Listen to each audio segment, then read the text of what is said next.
Why would you use multiple tier 1 networks for YouTube instead of just a single tier 1 and multiple tier 2s? Because it doesn't matter. With YouTube, it doesn't matter what configurations you use. You can, what I found was years ago, I haven't done this test in at least 3 or probably 4 years now, but several years ago, I tested YouTube channel that had multiple tier 1 rings versus a YouTube channel that had the same number of total rings, but they were set up in 2-tier structures.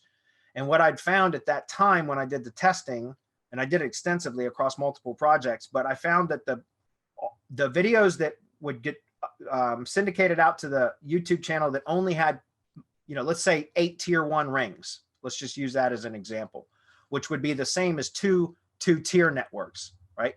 Because a 2-tier network through MGYB, the way that we build them, is 1 branded ring and 3 persona rings. So it's a total of 4 rings per 2-tier network. So on the channel that I would have 8 single tier rings, the video would rank faster than if I had submitted a similar video, similar keywords to a channel that had two tier networks attached to it. So 2 single tier rings with a total of 6 tier 2 rings, if that makes sense, right? I would test it by uploading a video to either one and tracking the results. What happened was, and again, this was years ago, guys, I haven't tested this in years, so I don't know that it makes any difference at all now.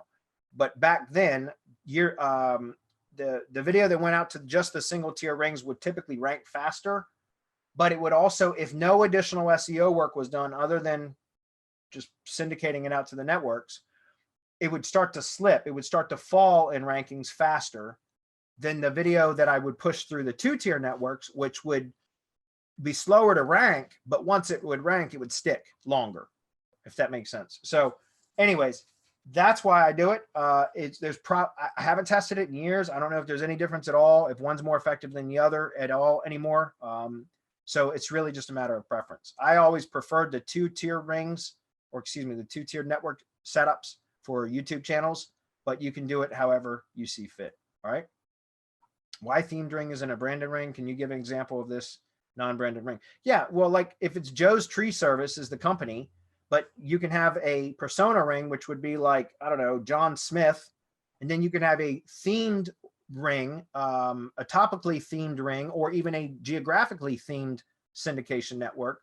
If that make, if you understand what I'm saying. So for example, if it's Joe's Tree Service, there could be, John Smith could be a persona ring, but then a themed ring, a topically themed ring could be a syndication network about gardening or landscaping or home improvement for that matter, or that's a topically themed network. A location themed network could be a network about a syndication network that's optimized for Culpeper, Virginia, because Joe's Tree Service is in Culpeper, Virginia.